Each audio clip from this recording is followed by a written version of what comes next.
So, in ending, I want to ask you, what is your recommendation for Muslim communities, for Muslims at large? What should they do? Maybe 3 things that they should be doing to build this movement, to move ahead, to live in peace with each other.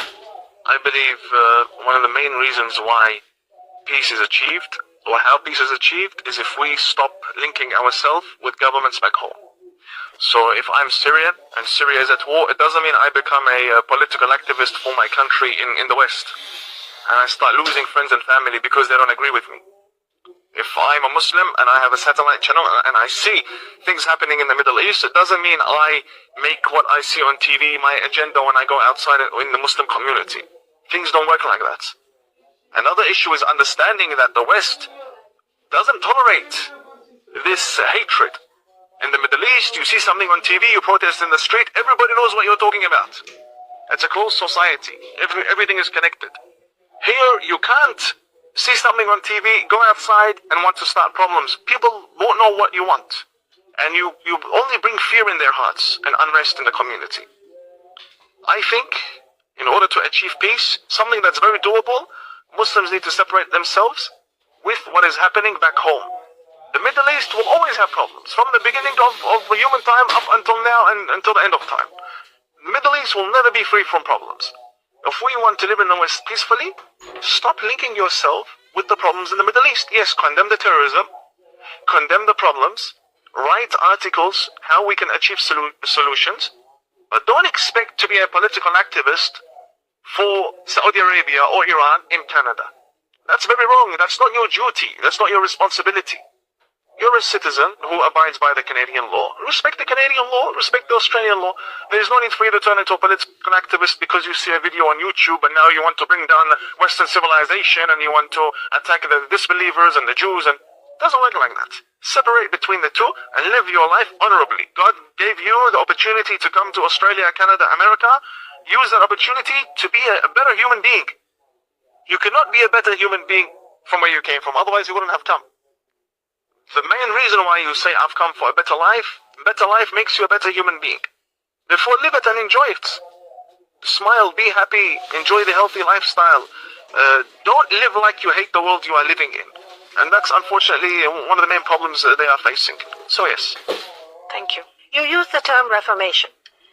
How do you see this Reformation, and do you... Is a real concept. It's happening, and it happened to all Abrahamic religions before Islam.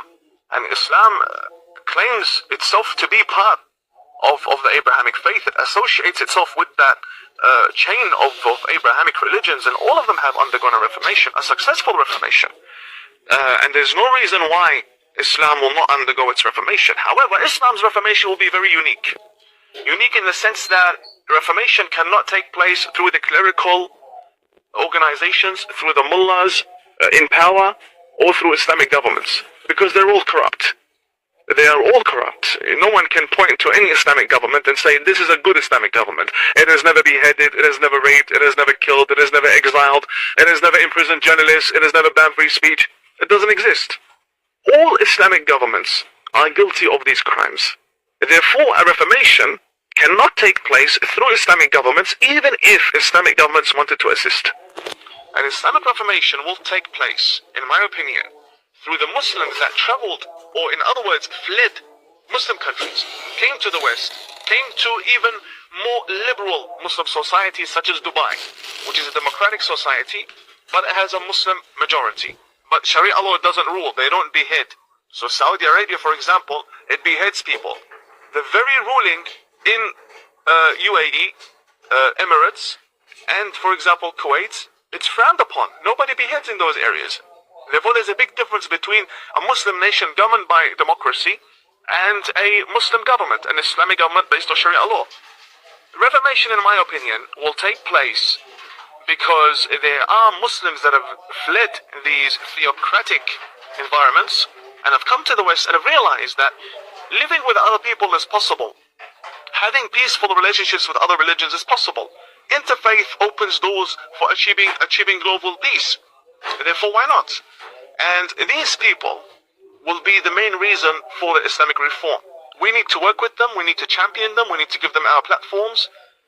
At the same time, we must not forget one very important fact, and that is, when we are working for Islamic reform, there are people that are working to take back Islam 1,400 years the other way.